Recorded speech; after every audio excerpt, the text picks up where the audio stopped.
the Daily Brad Devotions. Today's reflection with Pastor Jeff Eliscopides. All right, so Brad Jeff, praise God, higit sa lahat, the message. Good morning, Brad. Good morning, Ted. Of course, good morning, Angel. Last day na pala ni Angel. Good morning po. Dami pa namang comment dito. Angel, daming comment sa YouTube. Nabasa mo ba? Hindi ko pa nga nababisita Facebook pa lang. Mamaya titignan ko po. Ano ang mga mensahe sa Facebook, sa YouTube, Brad Jeff? Sabi, ang ganda-ganda po ni Ma'am Angel. May iba ba yung, sabi nito, may iba ba siyang programa? Oo. Sa One News po, 10 to 11, brunch with Diego Castro. Yan. That's on Signal TV. Signal TV. Mga kapatid. At maliban po dyan, meron po siya mga pelikula up and coming. Yan. Wala. Fake news yan. Fake news yan. Fake news. Meron po siya isang konsyerto na binubuo. Fake news din yan. Wala din. Wala. Ano to, Brad Pitt?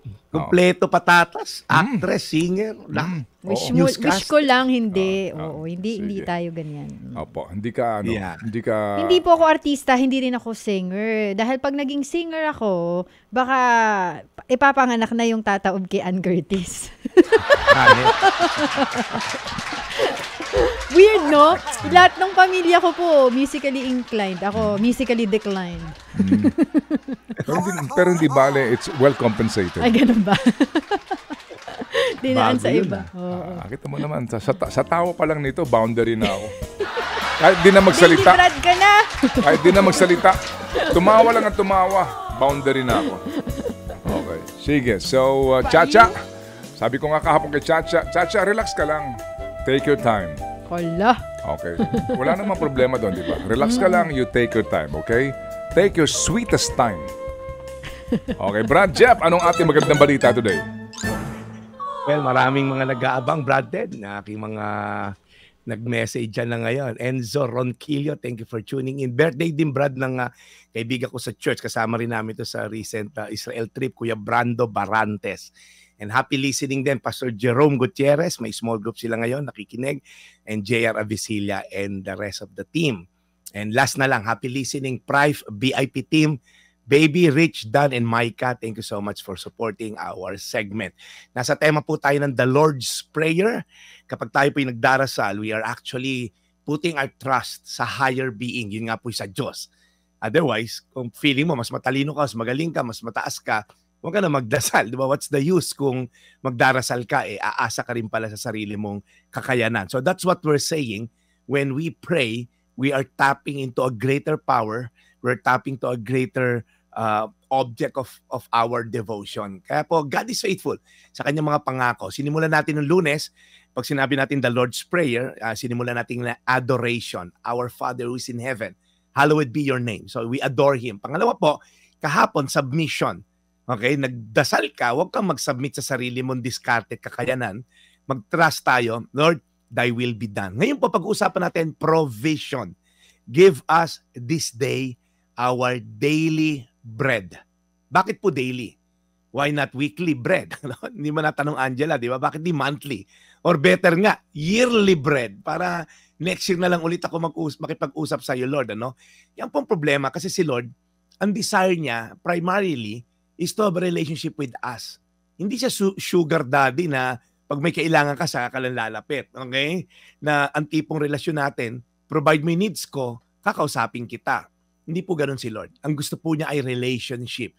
Case in point, yung manna from heaven. Nasa gitna po sila ng disyerto, okay, sa Ehipto. Papunta silang promised land. Sa dami nilang ginto at pilak na dala, okay, doon sa Exodus sa Egypt, wala namang mabibila ng pagkain. Nasa gitna nga sila ng disyerto. Walang source of water. Pero alam mo, Angela, the Lord instructed them, papaulan ako ng manna or bread from heaven tuwing umaga.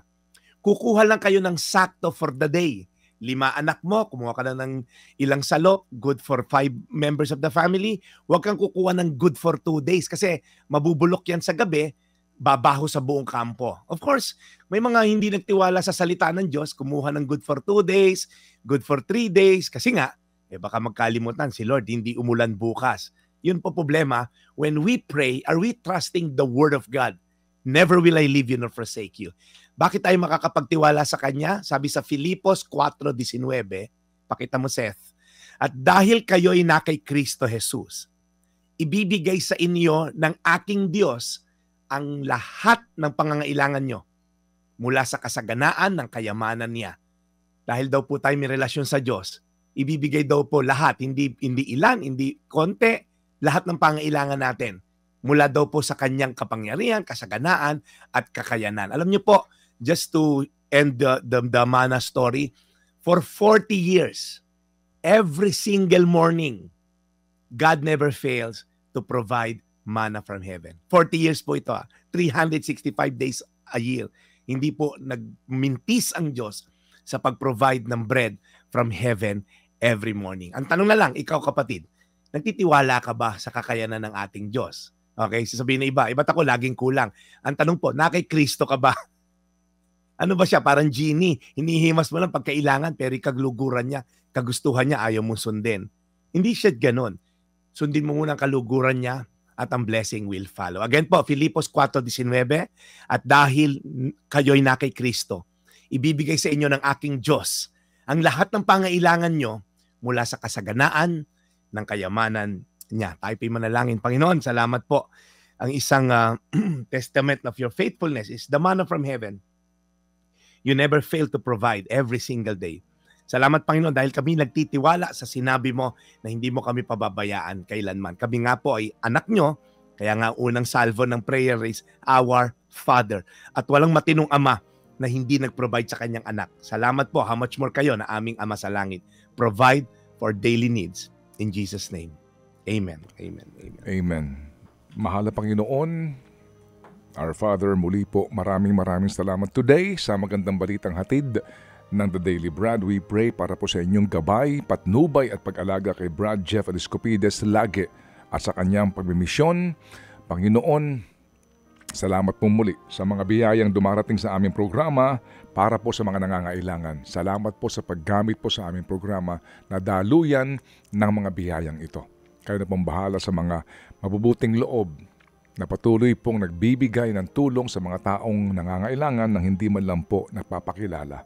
In Jesus' name we pray. Amen. Salamat ng marami. Thank you. Thank you so much. Salamat, Brad, sa magandang balita. Lagi natin pinapaalala yan. Higit sa lahat, the message. Yung pong biyaya will come sa takdang panahon. Amen. Angel. Amen. Angel, ang Opo. strategy namin dito ni Brad Ted, we address the felt need. Ayan, katulad ni Nanay Gege, kailangan ng tindahan and all. That's the felt need. Kailangan yan, physical at temporal. Pero we also address the real need, which is the gospel, eternal. Kasi po, si Jesus, pag nakita mo Angel, ganun siya. Magpapagaling, magpapakain ng 5,000 with 2 fish and 5 bread. Pero ang gagawin niya, i-introduce niya eventually after pakainin, I am the bread of life. Kasi po, kung puro lang tayo temporal at physical, at wala namang eternal, hanggang dito lang yung buhay mo. Kaya ikaw, Nanay Gege, na magkakaroon ng tindahan, I hope and pray more than the blessing ng sari-sari store. Magkaroon ka ng relasyon sa Diyos. Dahil yung sari-sari store, temporal lang po yan. Itatawid ka good for what? 80, 100 years? Kung kaedad mo si Senator Enrile, pero yung eternal, makilala mo ang Diyos, magkaroon ka ng gospel sa puso mo, yan ang eternal. Yun ang agenda namin ni Brad Ted. Temporal, Amen. I'll take care of the eternal. Thank you, Brad Ted, for the opportunity to share the word every day. Thank Busog you. na busog kami. Si Gege, nagulat kanina, tinanong ko ano ba yung aral? Sabi niya, di ba? Ninervyos siya. Ready, Brad Ted. Recitation to eh. Hindi, pero yung nga po, Pero sa totoo. mga nakakapanayan po natin sa ating mga tinatawagan, minsan po aming papaalala, ano ba yung mensahe kung kailan tayo nagkakilala? Ano niyo yun? Always remember that. The message. The message. Yun ang pinaka-importante. Alright, Brad Jeff, bukas po ay Webes na. And tomorrow sa mga fans si Chacha, siya po ibabalik na. Yun. Ayan. Saan siya babalik? Dito. Ay, Dito. Mapad Angel, malulungkot. opo. Salamat na marami, Sige Angel. po, ha? thank you din. Thank you, Brad Jeff. Okay, Brad? Yes, maraming salamat, Brad Ted. Pastor Milo and Susan Zeta, thank you for interviewing me yesterday sa JTUS, Jesus JUTS, Jesus Ultimately is the Savior. Thank you for the interview. Ibo-broadcast daw nila yan. Pastor Milo, thank you so much. Ito po yung Daily Brad, your daily dose of inspiration. Serving the people, Brad Jeff Eliscopides, thank you so much. Ted Filon at DJ Chacha. Ngayon, nasa Radyo 5, 92.3 News FM. Monday to Friday, 6 to 10 a.m.